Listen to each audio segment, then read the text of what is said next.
PD 같아. 이 PD. 네, 오늘 드디어 마지막 날이죠. 마지막 날이고 윤경 대리님 또 긴장 안 되는데 긴장하는 척하는 것도 참 연기력이. 윤경 대리님 그 지역전단지를 하고 있는 유사 기관들 어떻게 하고 있는 사례 소개하면서 저한테 와가지고 계속 물어보더라고요. 어디예요? 결국은 김지성 과장님께서 명쾌한 답을 주신 것 같은데 강의 시작할 때 동료 리더 교육 처음 시작할 때 했던 얘기 기억나실 거예요. 시작하기 전날 저녁에 퇴근하는데 직원 한 명이 저한테 되게 강의가 부담되기도 했지만 공부를 하면서 성장하고 있다는 걸 느끼는 것 같아서 좋다고 얘기했었는데 그분이 바로 은경 대리님이었습니다. 네, 은경 대리님 공부 열심히 하셨고요. 동료 리더 교육 준비하시면서 부담 많이 됐었겠지만 공부 열심히 한 만큼 멋진 강의 잘 하실 수 있을 거라 기대됩니다. 큰 박수로 이은경 강사님 모시겠습니다.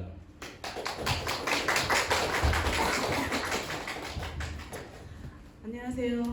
타기관 지역전단지 실시 사례를 소개하게 된 지역주택 이은경입니다. 반갑습니다. 어제 제가 시간을 재봤는데요. 이 글로만 읽으니까 42분 나오더라고요. 그래서 1시간에 끝나려면 이거 대본만 열심히 보고 읽고 하겠습니다. 사실 그 전주에 우리 김효석 대리님이 저를 위한 플래카드를 설치를 해준다 했는데 내심 살짝 기대를 했었거든요. 근데 설치를 오늘 준비를 안 했다고 해서 조금 실망이네요. 일단은 저 계속 이제 진행하겠습니다. 저희가 그 전부터 지역전단지 실시할 거라고 이야기만 듣고 있다가 저희 이번에 저희 관장님께서 내년에는 무슨 일들 꼭 실시하겠다고 하셔가지고 저는 그러면 그냥 동으로 나눠서 알려주면 될 것 같은데 라며 투덜을 했던 기억이 있습니다.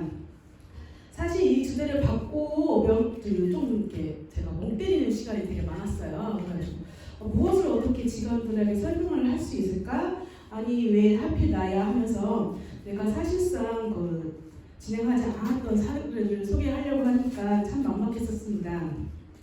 이번 타기관 지역 전단지 실시 사례를 준비하면서 느꼈던 것은 세계의 복지관 모든 직원들이 합의나 논의를 통해서 내가 진행하는 사업 그리고 내가 다니는 복지관에 대한 자부심을 더 갖게 되었다고 합니다. 그리고 준비를 하면서 직원들이 직접 접하지 않으면 잘 느끼지 못할 것 같아서 제가 또 주저리저리 하는 글로 작성을 했는데요. 잘 듣고 봐주시면 될 것 같습니다. 그리고 또 저희가 준비를 하면서 기관 방문을 하지 않고 제가 자료심부로만 소개하게 되었다는 점 참고해서 들어주시면 감사합니다. 오로지 저의 생각으로 정리한 것이니 꼭 참고만 하셔야 합니다. 그러므로 질문은 받지 않도록 하겠습니다. 그리고 참고 자료는 교육이 끝나고 저희 신부장님 폴더에 함께 넣어놓을 테니 관심 있으신 분들은 보시기 바랍니다. 그리고 특히 방화 10일 복지관 같은 경우는 저희가 전단지 실시 사례 그리고 사업 실시 사례 등 들어있으니까 전단지를 들어가기 전에 한번 보시면 조금 도움이 될 것 같습니다. 모든 복지관 직원들은 느꼈을 거라 생각이 듭니다. 복지관의 직위, 종합사회복지관의 고유 역할, 그리고 국가 정책 변화 등에 많은 고민을 하게 됐는데요. 서울은 지방보다 조금 먼저 시작하였고 그래서 서울에 있는 복지관 사례를 소개하려고 합니다. 가벼운 마음으로 2021년부터 진행될 지역 전단지니 잘 듣기만 해주시기 바랍니다. 이제부터 타기관 소개를 하겠습니다.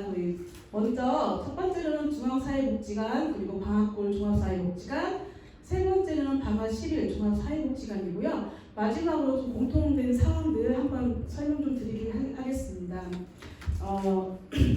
첫 번째는 중앙사회복지관인데요. 여기는 동동동 복지관이라고 해서 동네에서 함께 일구다는 뜻을 가지고 있고요. 전에는 지역주민은 복지관으로 그리고 사업을 진행했는데 전차적으로 사회복지사는 지역으로 복지관 중심에서 지역 중심으로 전환을 시도하게 됩니다. 중앙사회복지관은 주요 담당동은 중앙동, 청룡동, 낙성대동 인현동인데요. 그리고 그 전에는 그 열린복지관이라고 해서 그 주민의 자유의 이용 공간을 오픈하였고 기존 그 집단 프로그램은 전체적으로 폐지하면서 주민자치 동아리로 전환하고 그 공간 등을 오픈하여서 지역사회 거점 공간이 사람만 역할을 할 수 있도록 공간 마련이 되었다고 합니다. 2014년, 2015년 동별 지역사회의 특성에 따른 새로운 욕구와 문제 파악을 위한 지역사회 조사를 진행하였고요. 동별 사각지대 및 그 유기가정 그리고 사례관리 필요한 발굴을 위해서 이웃과 인사하기에는 고구마 나누기, 주먹밥 나누기 그리고 주민 음식 파티 등으로 진행하였고 주민센터 및 협력기관 연계 등을 통해 어려운 주민을 소개하거나 주민이 직접 신청할 수 있도록 하였고요. 동별 거점 공간을 통한 근거리 복지 서비스를 제공하기 위해서 사회복지시설 사각지대 그리고 주민 주도형 지역 공동체 거점 공간을 개발함으로써 동별 주민 만남이 상담 그리고 사회관리 서비스 제공 사무 등을 지역에서 활동하는 공간이 되었다고 합니다. 다음은 지역 및 운영 방식인데요. 크게 봤을 때는 행정 업무 감소와 그리고 행정 업무 엄격한데요. 첫 번째는 직원 출퇴근 지급 및 직원 회의입니다. 복지사업팀 동별 사회복지사는 이동 시간을 최대한 줄이고 동네에서 활동 및 주민 만남을 시간을 늘리기 위해서 바로 출퇴근을 실시하였다고요. 주 1회 주간관리자 회의 또는 월 2, 3회 전체 직원회의 그리고 또는 직원 교육대 관련 실무자들이 복지관 직결할 수 있도록 하고요.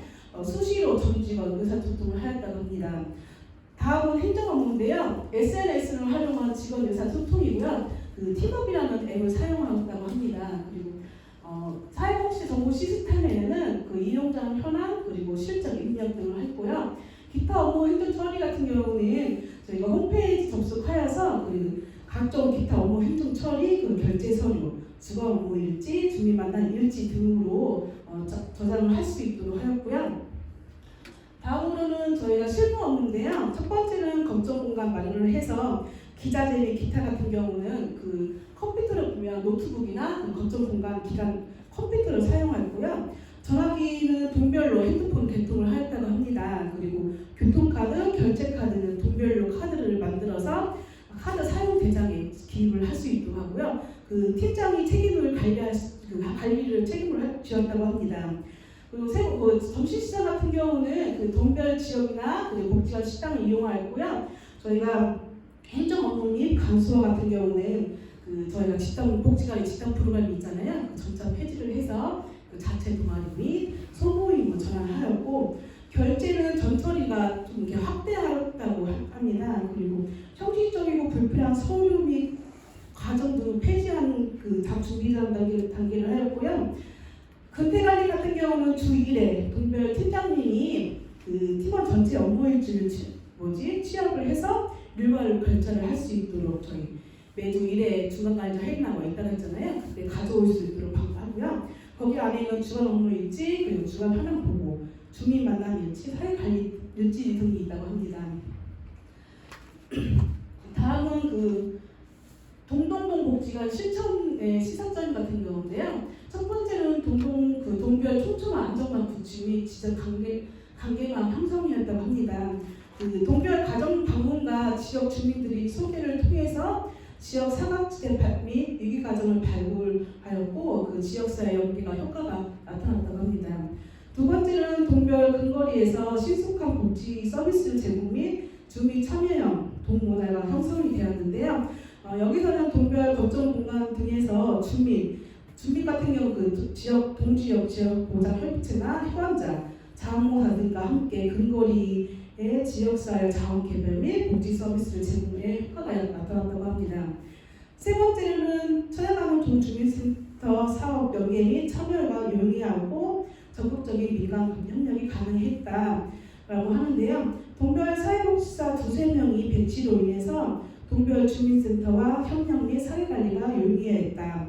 네 번째는 종합사회복지관 정책성 계획인데요. 종합사회복지관 동주민센터와 사회관리 협력 및 서비스 발굴 제공 역할을 모색하는 데 계기가 되었다고 합니다. 마지막으로 저희 동동동 복지관 실천을 위한 제언인데요. 첫 번째는 동주민센터와 복지관 간 사회관리 및 자원 개발에 있어서의 협력 구축 및 역할 정립이 필요했다고 합니다. 여기서는 사회관리가 있어서 민간이 구체적으로 역할 정립이 필요하다고 많이 느꼈다 하고요. 두 번째는 동벌 거점 공간 마련을 위한 정책 및 지원 필요라고 합니다. 동별로 상시적으로 주민 상담, 서비스 제공, 그리고 지역 주민과의 소통을 할 수 있는 공간 마련 지원이 필요하다고 합니다. 세 번째는 동별 복지사업 담당 인력 그리고 사회복지사인데요. 적정 인원수 배치가 필요하다. 여기 같은 경우는 지금 동별로 사례 발굴, 서비스 제공, 지역사회 조직 사업을 전개하기 위해서는 동별로 최소한 3명 이상의 사회복지사가 배치가 필요하다고 합니다. 네 번째는 동별 복지사업 전개를 위한 집중과 선택 시 발생하는 평가 지표와의 괴리 문제 해결 필요인데요. 동별 사회복지사업과 방향과 복지관 평가 지표와의 괴리가 발생이 된다고 합니다. 그리고 동별 복지사업 전개를 위한 필요한 사회복지사 인력이 좀 많이 필요하다고 했습니다. 다섯 번째로 지금 동별 복지사업 진행 시 기동서 확보인데요. 기동서 같은 경우는 지금 차량 확보가 지금 많이 필요하다고 느꼈다 하는데요. 만약에 4개 동을 나갔을 때 직원들이 지금 나가기 위해서는 수시로 차가 많이 필요하다고 합니다. 다음은 방학골 종합사회복지관 실시 사례입니다. 방학골 복지관은 사실 저희 연구 자료로만 제가 보고 소개를 하는 것이니까 조금 참고만 하시면 될 것 같습니다.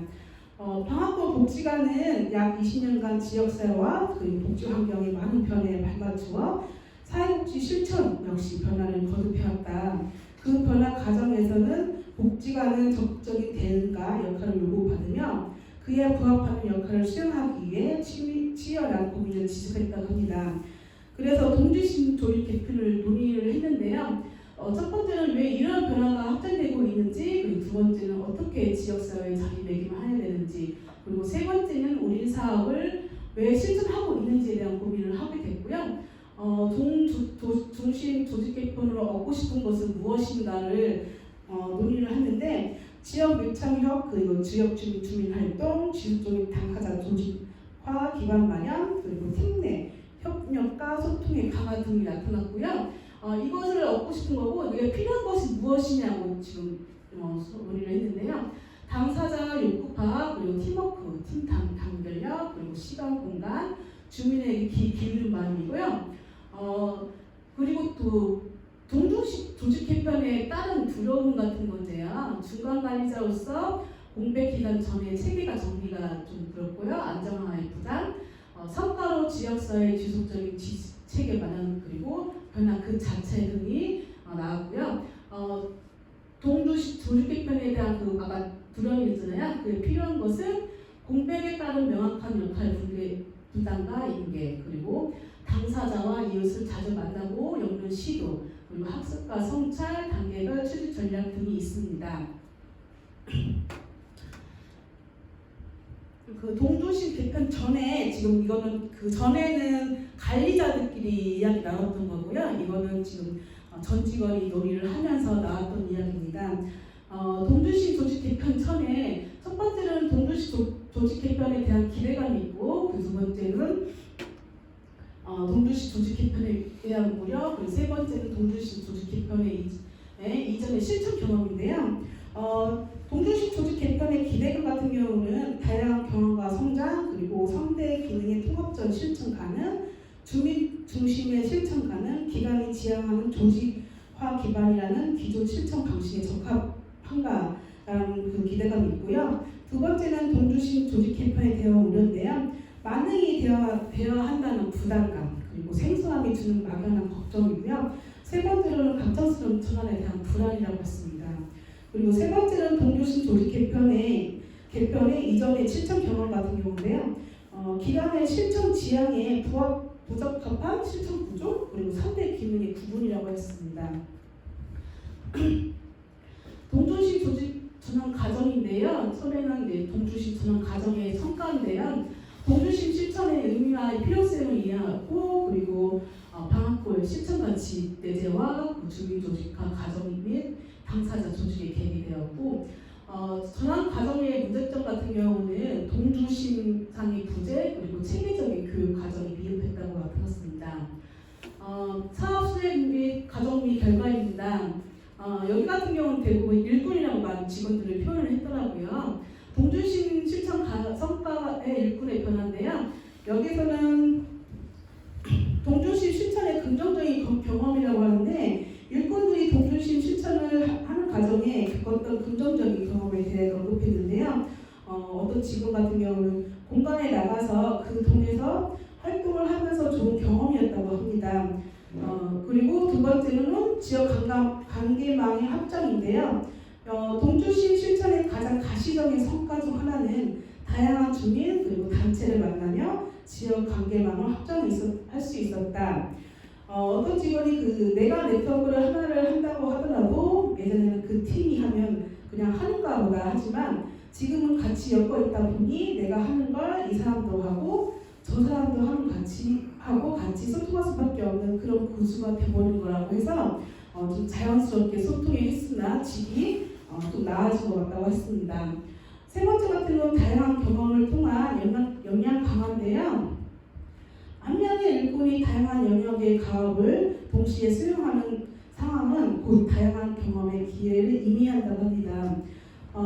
신입 일꾼이건 중간 가해자건 다 다양한 경험을 해볼 수 있고 그러면 그 경험을 바탕으로 뭔가를 더 해볼 수 있는 부분들이 있으니까 개인들의 역량이 좀 더 길러내는 데 성과가 있지 않았나고 합니다. 네 번째는 실천 관점의 확장인데요. 일꾼들의 성장이라는 측면에서 좀 더 구체적이고 살펴보면 실천 관점의 확장이라는 변화를 할 수 있었다고 합니다. 여기서 어떤 직원은 그 기능에 대한 부분만이 아니라 사회복지사여서 이제 실천하면서 이렇게 가야겠다는 자기만의 생각을 정리하는 시간이 되었다고 합니다. 그리고 다음으로는 명확해진 실천 대상과 방향인데요. 동중심의 의미가 법정동이나 행정동을 중심으로 한 구분만을 의미하는 것이 아니라 각 팀마다 지역적으로 주력할 동을 지정해 놓은 것은 분명하기 때문에 일꾼들에게는 사업을 실천하는 데 있어서 집중할 수 있는 여건이 조성되었다는 인식이 있었다고 합니다. 여기서는 그 지역 중심성과 당사의 중심성 그리고 주민의 중심성 그리고 좀 그런 것들이 강화되었다고 직원들이 느꼈다고요. 마지막으로 슈퍼비전의 확대인데요. 수행할 사업이 많아진다는 것은 더구나 이전 경험이 없고 자신이 잘 모르는 실천 영역의 사업을 동시다발적으로 수행한다는 것은 일꾼들에게 있어서 좀 새로운 도전이고 그리고 좀 어려운 과제였다고 합니다. 그래서 그 과정에서 많은 불확실성을 동반할 수밖에 없었고 그리고 실제로 일꾼들 사업을 진행하며 지속적으로 점검을 받아야 할 것 같은 느낌을 받기도 하였다. 그리고 하지만 이러한 상황이 오히려 슈퍼비전의 필요와 욕구를 강화하였고 그리고 슈퍼비전 확대로 이루어질 수 있었다고 합니다. 거기서 한 명 직원이 말로는 간부장님에 대한 슈퍼비전을 더 요청 많이 한 것 같다고 이 부분에 대해서 또 계속 점검을 받아야 할 것 같은 그런 느낌이어서 그 전보다 더 슈퍼비전을 더 많이 받았다는 그 부분에 대해서 좀 높게 평가를 하였습니다. 다음은 동주심 실천과 성과인데요. 여기서 조직의 변화입니다. 첫 번째는 당사자 주민 조직의 강화인데요. 일꾼들의 사명 중 하나가 주민 만나기였는데요. 이렇게 하면서 주민 만나기를 잘 할 수 있을까? 그리고 이 지역의 주민들에게 필요한 것은 무엇일까? 이런 고민 속에서 주민들을 만나고 그렇게 조금씩 지역을 알아갔다. 지역 주민이 들에게 배우기 위해서 지역 주민들이 사업으로 나가자는 작은 원칙을 하나 세워졌고요. 이런 만남을 단순한 만남이 아니라 자신의 문제, 나아가 지역의 문제를 스스로 고민하고 해결할 수 있도록 주민들이 조직하는 과정이었다고 합니다. 여기서 제1군 같은 경우는 확실히 이제 이 팀도 그렇고 당사의 중심, 그러니까 사회관리로 만나는 분들이나 서비스 제공으로 만나던 모임 분들이 모임을 형성하고 조직하는 지점에 있어 좀 더 노력하고 또 모임도 만들어지고 그런 부분이 성과라고 아닌가 생각이 든다고 합니다. 다음은 지금 거점 공간 마련인데요. 거점 공간은 동중심 실천에 있어서 필연적인 결과물이라고 합니다. 여기서 N19 같은 경우는 긍정적인 조직 변화는 그래도 각 활동동으로 나눠져서 조그만 공간이지만 그렇게 나가는 자체가 그분들이 필요할 때 다가갈 수 있다는 그런 작용으로서는 아주 긍정적으로 생각한다고, 그리고 나가서 공간이나 생겨서라기보다는 그 지역을 보기 위한 시도를 위한 과정 자체가 성과라고 합니다. 다음은 팀워크 강화인데요. 동중심 실천 과정 중 조직 변화로 가장 많은 일꾼들이 언급한 것은 바로 팀워크의 강화입니다. 동중심으로 사업을 하다 보니까 팀 내에서 서로 같이 해야 할 게 많아진 것 같다고 했습니다. 마지막 다음은 팀 시법적 강화인데요. 나와 팀 구성원이 서로 가업에 대한 폭넓게 이해하게 되면서 상급자에 대한 슈퍼비전뿐만 아니라 그 일꾼들 간의 상호 슈퍼비전을 주고받고 있었다고 합니다. 여기서 직원들 한 말이 우리가 지역 중심 그리고 관계 중심의 활동을 한다 했을 때 그것들이 슈퍼비전 내용 안에서 크게 직접적이고 더 직접적인 되었다고 해야 되나? 그리고 동네 안에서 네트워크가 더 들어간 지역 활동도 주민과의 관계도 이런 것들이 또 변화가 돼서 좀 더 적극적인 슈퍼비전을 줄 수 있었다고 합니다. 마지막으로 공공 및 지역단체와 협력 강화인데요. 팀 내지 조직의 입장에서는 동주민센터 그리고 주민자치회, 기존 모임 등을 공공이나 민간의 구분 없이 지역 내 다양한 단체들과의 협력이 강화되었다고 보았습니다. 동아부의 관계가 있어서 지금은 우리만이 적극적으로 해야 할 어떤 역할이 있는가 하면 그 전에는 저 팀하고 있으면 그냥 저 팀이 하는 거, 그리고 내가 가능한 단위에서 하는 거, 약간 이런 거에 적극성은 좀 달라졌겠다 이런 생각이 들고 나머지 것들은 크게 달라졌다고 보기는 어렵다고 합니다. 그리고 동중심 실천 성과 중에 그 주민의 지역이 변화인데요. 첫 번째는 주민의 성장입니다. 일꾼들의 변화를 다시 말해서 실천 관점의 확대와 그러한 관점에 기반한 실천은 주민들에게 일정한 영향을 미치고 그리고 확대할 수 있었다고 합니다.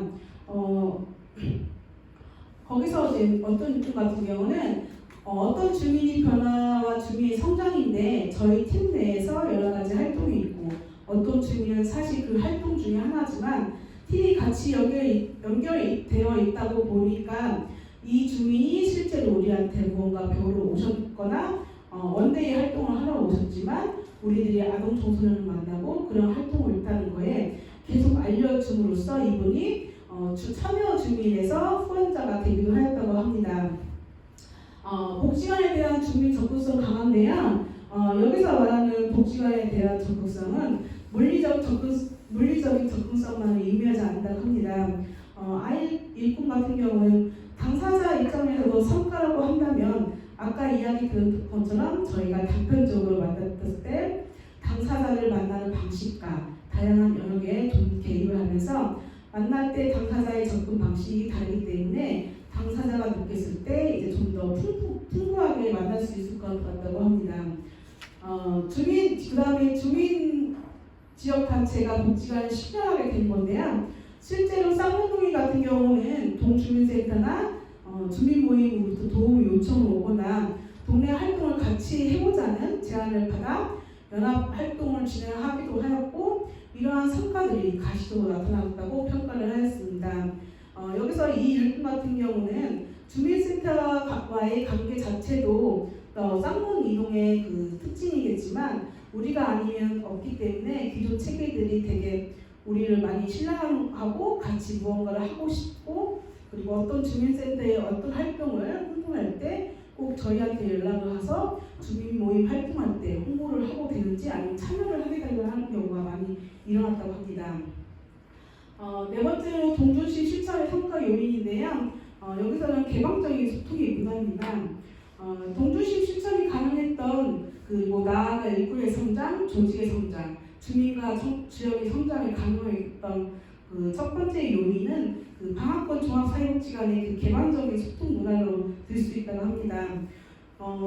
이 일꾼 같은 경우는 어쨌든 조직이 열린 구조고 그리고 얘기를 들을 수 있는 충분한 가능한 지점인 것 같다고 어떤 방향을 누군가가 설정해서 이렇게 가자 이렇게 가는 게 아니라 그래도 다 같이 이야기할 수 있었던 것 같다고 합니다.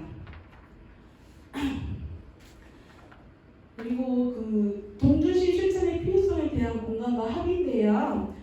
조직 문화에서 조직 성과로 이루어지는 인과관계를 살펴보면 조직 문화 등 혁신적인 행동에 영향을 미치는 요인의 합의 문화로 나타났습니다.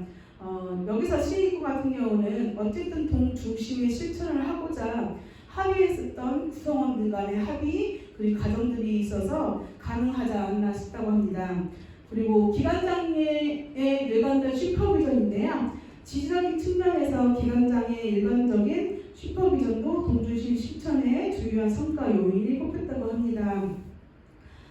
시의군 같은 경우는 어느 시기에 우리가 이제 동주시로 편제하고 다들 약간의 각오들을 하자라는 의식을 치른 건 아니지만 내재된 마음속에 다 그런 것들이 가지고 있었기 때문에 할 수 있었고 하려고 했던 것 같고 그것을 어쨌든 묵묵히 지지해주고 봐주셨던 기관장의 역할도 크다고 본다고 봅니다. 그리고 일꾼들의 개인적인 동기인데요. 동중심의 실천의 성과를 가능하게 했던 일꾼들에게 주어졌던 개방적인 소통의 문화 그리고 기관장 지지와 슈퍼비전 등 외적인 요인만은 아니었다. 일꾼들 각자가 당면한 상황의 절박함에 의해서 비롯된 부담 그리고 담당 가업에 대한 책임감, 성취 욕구 등이 복합적으로 작용하였고 내적인 동기부여가 되었다고 합니다.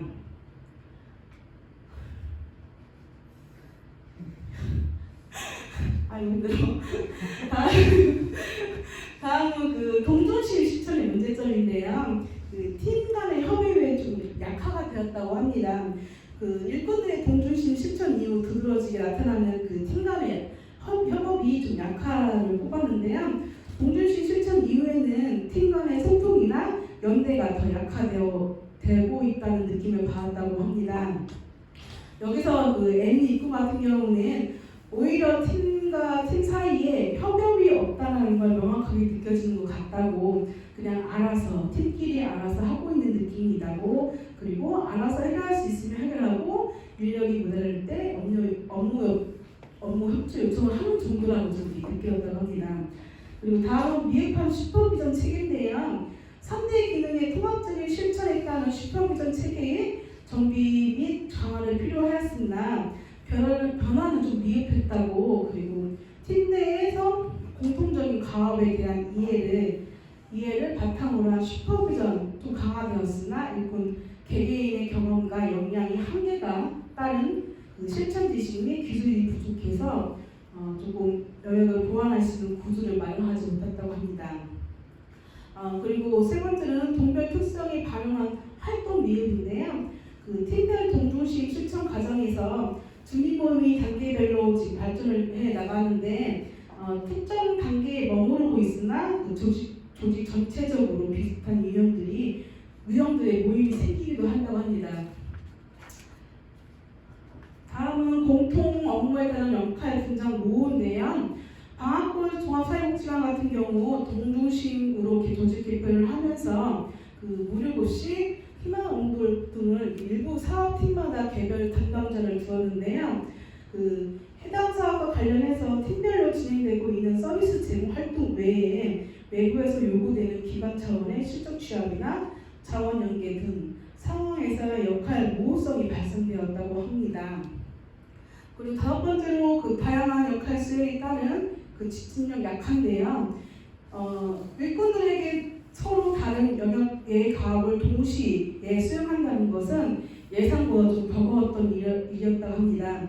주민들을 만나 지역 활동을 함께 기획하다가 어르신 대상으로 그 사례 관리를 하게 되고 그 또 청소년 프로그램을 진행하는 등 한 명의 일꾼이 너무 다양한 영역과 대상으로 사업을 운영하다 보니까 너무 정신이 없고 일이 많이 지연되고 있다고 합니다. 그 첫 번째는 그 운영 지원 체계의 변화 부족인데요. 조직 변화된 환경과 실천 방식에 따라 사업 운영을 지원하는 체계들의 변화가 필요하다는 그 요구가 있었지만 일꾼들의 체감하기에는 변화가 크게 없었다고 합니다.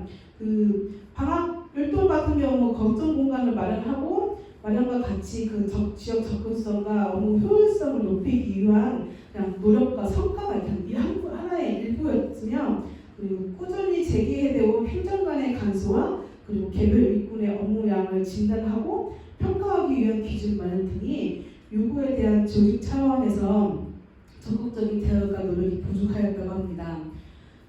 그리고 지리적 동중심 사고인데요. 앞서 언급했던 것처럼 그 동중심이라는 의미는 법정동과 권역동의 등의 그 지역적인 구분이 아닌 공통의 이슈나 그리고 큰 관심을 기반으로 한 커뮤니티 중심의 구분을 말하는 것이다. 동중심 조직 개편을 준비하는 과정에서 이러한 의미성에 대한 일꾼들과 공유하고 동중심이라는 표현을 사용하면서도 우리 내부적으로는 커뮤니티 중심이라는 조작적 정의를 내정하였다고 합니다. 다음 드디어 이제 마지막입니다. 다음은 방학 10일 동안 사회복지관 실시사례인데요. 여기서도 마찬가지로 지금 계속되는 복지관 회의 그리고 위기 그리고 고민들을 많이 하고 본격적으로 2017년부터 지역 전단지를 진행하게 되었다고 합니다. 그리고 사회관에 있어서 이 내용들은 지금 그 유튜브에 보시면 방학 10일 종합 사회복지관이라고 검색을 하시면 그 1편부터 4편까지 나와요. 거기서 관장님하고 중간 관리자분들이 나오셔갖고 그동안 했던 과정들을 좀 설명하는 영상이 있으니까요. 한번 들어보시면 좋을 것 같습니다. 동중심 실천하는 배경은 지금 계속 말하는 그 유익이나 정체성이고 그리고 마을 지향 복지관, 공공사회관리, 국가 정책의 변화, 사회서비스 기관 등장, 그리고 사회서비스원 등등이 나타났는데요. 계속해서 대부분 복지관들이 2017년부터 위기라고 좀 많이 생각을 했던 부분인데 특히 여기 관장님께서 더 위기라고 생각했기 때문에 장애인복지관이나 노인복지관 같은 경우는 정확한 미션이 명확한데 종합사회복지관은 무엇을 하고 있는지 그리고 명확하지 않았다 해서 복지관은 과연 어떤 역할을 해야 할까 그리고 고민을 하고 직원들의 변화에 대해 이야기하였다고 합니다. 그래서 왜 동중시일까라는 이야기를 나눴는데요. 25년간 운영을 하면서 변화와 혁신에 대한 목마름이 간절하고 그리고 종합사회복지관의 고유 역할, 주민 욕구를 현장의 사업 반영, 그리고 기관 내부의 공유, 기능 개편을 하면서 하나의 전환점이 되었다고 합니다. 동중심 사업의 준비 및 추진 과정인데요. 먼저 복지관 역할에 고민을 하고 여기는 기관 방문을 두 곳으로 했는데요. 중앙사회복지관하고 면목사회복지관 방문하였다고 합니다. 그리고 관리자 워크숍을 진행을 하면서 여기서는 이제 복지관의 미션의 토대로 지역사회 복지관 역할을 점검하고 복지관이 잘 실천하고 있음에도 보완해야 할 부분들 그리고 동중심 개편에 대한 기대와 우려 등으로 지금 워크숍을 진행하고요. 직원들과 합의에 있어서는 지역사회복지관의 정체성 그리고 지역사회복지관에서 어떻게 하면 잘 실천할 수 있을까 그리고 직원들의 동력을 얻고 재미있게 일해야 한다. 그리고 직원들이 공유하고 논의하는 과정을 통해서 조직 개편을 결정하였다고 합니다. 여기서는 동의하는 명칭을 쓰지 않고요. 여기는 직원들의 이제 의견을 받아서 곁대 있기 팀, 그리고 이어주기 팀, 소통하기 팀, 함께 겪기 팀으로 이제 명칭을 정했고요. 보통 보시면 그 곁에 있기 팀이 아마 좀 인원수가 많이 배정됐더라고요. 보면은 그 복지관 인근 그 동으로 지금 배정을 받은 것 같습니다. 다음은 그 서류 간소화 및 행정 간소화인데요. 첫 번째는 집중 사업 그리고 교통 사업, 폐지할 사업, 담당 모호 사업으로 구분해서 사업 계획서는 극강 사업을 작성을 하고 극강 사업 같은 경우는 내가 꼭 하고 싶은 사업을 하나를 선택을 해서 조금 더 잘할 수 있도록 선택을 할 수 있도록 했던 겁니다. 그리고 보통 사업 같은 건 간단한 페이퍼 정도로 작성을 할 수 있도록 했고요. 현장간의 서류를 간소하기 위해서 지금 체계적으로 구축을 하는데요. 여기서는 사업의 수를 줄이는 것도 중요한데 어쨌든 실천을 하고 나서 행정적인 것들이 기록에 남을 수밖에 없는 상황이어서 그 행정적인 것도 얼마나 더 체계적으로 할 것이냐 이게 받침이 되어야 한다고 했습니다. 그래서 계획서를 쓰든 상담일지 쓰든 그 하나만 쓸 수 있게 어떻게 체계화하는가라 이런 것들을 좀 고민도 해보고 서로 이제 이야기를 나눴던 것 같습니다. 여기에는 그 지금 안 나와 있는데요. 결제 관련 내용인데요. 우선적으로 행정 결제 라인은 지금 간장님까지 가야 할 결제 서류 그리고 부장님까지 올라갈 서류 또는 내 팀 내 관리자가 조정할 수 있는 거를 이제 서류 간에 구분을 지었다고 합니다.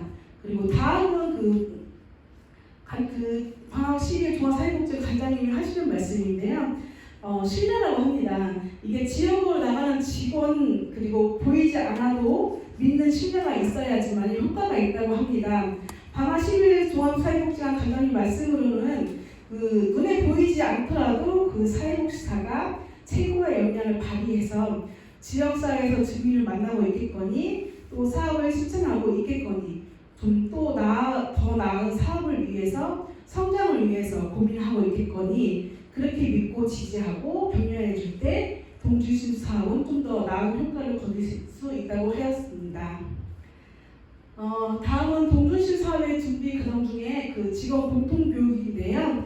여기는 복지 요결 강독회라고 2년 동안 진행을 하고 그리고 가상복지사무소, 현지환경형 사회사업 그리고 주민주도형 지역복지모델 구축 사업에서 그 화곡마을 사례라고 공부를 했고요.